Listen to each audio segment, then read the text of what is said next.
नमस्कार दोस्तों। आज मैं आपको प्रॉफिट और लॉस का क्वेश्चन कराऊंगा और मैं आपको रेगुलर प्रॉफिट लॉस करा रहा हूं और मैं आपको रेगुलर पार्ट वाइज करा रहा हूं। जितने बच्चे ग्रुप डी की तैयारी कर रहे हैं तो मैंने एक प्लेलिस्ट बनाया है ग्रुप डी के नाम से, ठीक है, ग्रुप डी, और इसके आगे लिखा होगा 2025। तो जितने बच्चे ग्रुप डी 2025 का एग्जाम देंगे जो कि नवंबर में होने वाला है, ठीक है, नवंबर में ये एग्जाम स्टार्ट हो जाएगा, और जितने बच्चे इस एग्जाम की तैयारी करना तो इस प्लेलिस्ट से तैयारी करोगे तो आपके एग्जाम की तैयारी कंप्लीट हो जाएगी। चलिए स्टार्ट करते हैं। पहला सवाल है, राम ने 2 घोड़े समान कीमत पर बेचे, एक में उसे 10% का लाभ हुआ, दूसरे में उसे 10% की हानि हुई, राम को कुल क्या हुआ? देखिएगा, बहुत अच्छा सवाल है। इसके लिए ना एक फॉर्मूला होता है, और वो फॉर्मूला क्या होता है, ए प्लस बी प्लस का ए बी बट्टे 100, ठीक है।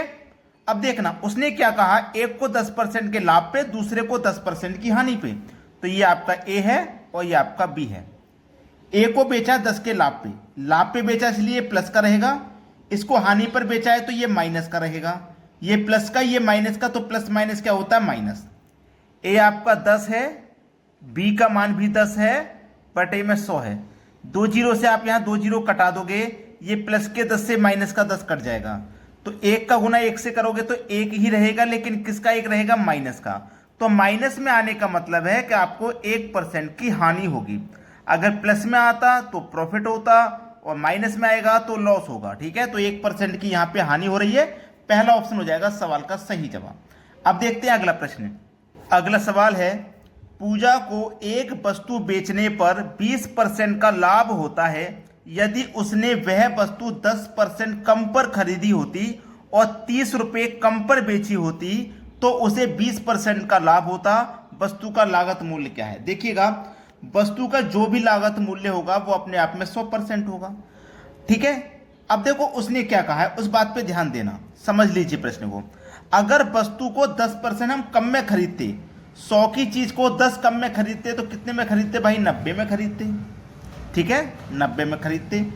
अगर हम 10% कम में खरीदते तो 10 कम में खरीद 90 में खरीदते, और हमें 20% का लाभ होता है, तो 100 की चीज को हम 120 में बेचेंगे तभी तो 20 का लाभ होगा भाई, तभी तो हमें 20% का लाभ होगा जब 100 की चीज को हम 20% के फायदे में बेचेंगे। अब उसने कहा है कि अगर हम 10% कम में खरीदे तो हमें 30 रुपये कम में बेचते, 10% कम में खरीदते तो 30% कम में बेची होती तो 20% का लाभ होता। अगर हम 10% कम में खरीदते तो 90 में खरीदते, कितने में, 90 में, हमें कितने का लाभ होता, 20% का। तो इस 90 का हमको 20% निकालना है, परसेंट का मतलब बटे में 100, 2 जीरो से कट गए 2 जीरो, 9 दूनी 18, ठीक है, कितना हो गया, 18। तो इसका मतलब इस 90 की चीज को हम कितने बेचते, 18 जोड़ के बेचेंगे तो 108 में बेचेंगे। पहले बेच रहे थे 120 में, अब बेच रहे हैं 108 में। 120 में बेच रहे थे पहले, अब बेच रहे हैं 108 में। कितना कम बेच रहे हैं, 12 कम में बेच रहे हैं। हम यहां पर देखो 12 कम में बेच रहे हैं और यहां कितने में, 30 रुपये कम में बेच रहे हैं, तो 12 की वैल्यू 30 के बराबर है। हमें कितने का मान निकालना है, 100 का। तो कैसे निकालेंगे, 100% का मान निकालना है। तो इस 30 में इस 12 से डिवाइड करेंगे तो 1% का मान है, और 100 से मल्टीप्लाई कर देंगे तो हमारा 100% का मान निकल के आ जाएगा, ठीक है। देखो 3 से कटाऊंगा, ये 10 बार में कटेगा, ये 3 चौको 12 है, 4 बार में। 4 से 100 कटेगा 25 बार में, और 10 का गुना 25 से कर दो तो ये हो जाएगा 250। आंसर आ गया 250, बी ऑप्शन बिल्कुल सही है। अब देखते हैं अगला सवाल। अगला सवाल है, यदि एक दुकानदार खिलौने पर 20% की छूट देना चाहता है तो उसे वह 300 रुपये में बेचना पड़ेगा। यदि वह उसे 405 रुपये में बेचता है तो इसके लाभ का प्रतिशत कितना होगा? देखो हमें क्या हो रहा है, 20% की छूट देनी है, ठीक है। तो 20% की फ्रैक्शन वैल्यू निकालो, तो 20 लिखेंगे, परसेंट का मतलब बटे में 100 लिखेंगे, 20 से कम 20, 20 पंजे 100, फ्रैक्शन वैल्यू होती है 20% की 1/5, ठीक है, ये होती है। अब हमें क्या करना है, सबसे पहले तो कॉस्ट प्राइस निकालना है। कैसे निकालेंगे, देखिए हम कितने बेच रहे थे, 300 रुपये में बेच रहे थे, तो कॉस्ट प्राइस कैसे निकालते हैं, देखो यहाँ पे हम छूट दे रहे हैं ना, यानी कि 5 रुपये पर हम 1 रुपये की छूट दे रहे हैं, तो 5 लिखेंगे, 5 पर कितने की छूट है, 1 रुपये की, तो बटे में 4 लिखेंगे, ठीक है, इस तरीके से करना। अब इसको बस कटाइए, 4 से कटाओ, 4 सत्ते 28, 2 बचेगा 20, 4 पंजे 20, 75 बार में गया। 75 का गुना 5 से करो तो ये 375 हो जाएगा। ठीक है, तो चलिए सेलिंग प्राइस निकालिए। ठीक है, सेलिंग प्राइस 405, ये हमारे पास 405 रुपए में तो बेच रहे हैं, तो सेलिंग प्राइस 405 में से माइनस कर दो कॉस्ट प्राइस को 375 को। भाई 375 की चीज को हम 405 में बेच रहे थे, तो हम कॉस्ट प्राइस माइनस कर देंगे तो हमें प्रॉफिट पता लग जाएगा। 405 में से 375 गया तो 30 रुपया का प्रॉफिट है, हम 30 रुपया ज्यादा में बेच रहे हैं। तो प्रॉफिट हो चाहे लॉस हमेशा कॉस्ट प्राइस पे निकलता है। कॉस्ट प्राइस आपकी 375 है और प्रतिशत के लिए क्या करेंगे, 100 से गुना कर देंगे। बस इसको अब कटा लीजिए। 15 दूनी 30, 15 से कटाएंगे, 15 दूनी 30, 7 बचेगा 75, 15 पंजे 75, 25 बार में, 25 चौके 100 और 4 दूनी 8, 8% का लाभ है। बी ऑप्शन हमारे सवाल का सही जवाब है। अब देखेंगे अगला सवाल। अगला सवाल है, एक विक्रेता ने एक वस्तु की कीमत उत्पादन लागत से 40% अधिक निर्धारित की। 40% अधिक, जैसे मान लो स्टार्टिंग में उसकी कीमत 100 थी तो 40% अधिक निर्धारित कर दी, तो 140 उसने निर्धारित कर दी, 40 बढ़ा के 140। ठीक है, फिर बोला है निर्धारित की, उसे बेचते समय वह 20% की छूट देता है। तो देखो 140 रुपये वस्तु पर लिखा हुआ है, 140 की चीज पर उसने क्या किया, 20% की छूट दे दी। तो 140 का 20% निकालो, परसेंट का मतलब बटे में 100, 2 जीरो से 2 जीरो कट गए, 14 दूनी 28, मतलब उसने 28 रुपए की छूट दे दी।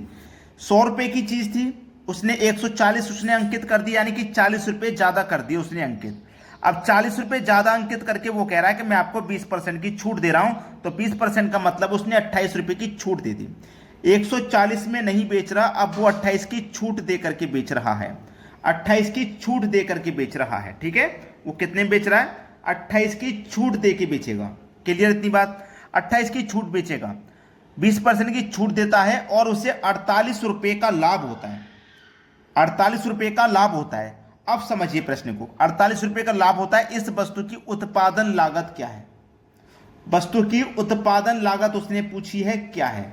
ठीक है, देखो 140 रुपए में हम पहले बेच रहे थे, लेकिन जब हमने 20% की छूट दी तो हम 28 रुपए कम में बेच रहे हैं, 28 रुपए की छूट दी है।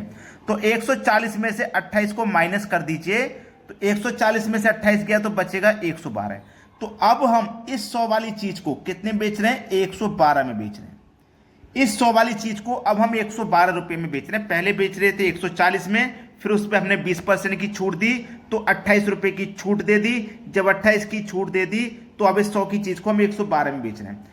तो 100 से 112 में बेच रहे हैं, कितना ज्यादा हम बेच रहे हैं, 12 ज्यादा में बेच रहे हैं ना, 12 ज्यादा में बेच रहे हैं। और यहां कितने का लाभ हो रहा है, 48 का। तो 12 बराबर 48 के, तो 1 बराबर कितने के, 48 बट्टे 12 के। और 100% का मान निकालना है तो 100 से गुना कर दो, 12 चौके 48, 4 का गुना 100 से करो 400। ये सवाल का सही जवाब है 400, बी ऑप्शन। क्लियर हो गया ना सभी को सवाल। अब देखते हैं अगला प्रश्न। अगला सवाल है, एक विनिर्माता अपना लागत से 33% अधिक पर अपना विक्रय मूल्य नियत करता है। उत्पादन लागत से, जो उसकी लागत है ना, उससे 33% उसने अधिक अंकित कर दिया। यदि उत्पादन लागत 12% बढ़ जाती है और निर्माता अपना क्रय मूल्य 10% बढ़ा देता है तो उसका लाभ प्रतिशत कितना होगा। ये जो सवाल है ना, आपके लिए होमवर्क है। आप इस सवाल का आंसर हमें कमेंट में बताना करके क्या आएगा। अगर आप नहीं बता पाते हो तो हमें कमेंट करके ये लिख देना कि सर हमसे नहीं हो पाया, आप इस सवाल का सॉल्यूशन बता दीजिए, तो मैं अगले वीडियो में बता दूंगा। और सभी बच्चे वीडियो को पर लाइक कर दें। ठीक है दोस्तों, धन्यवाद।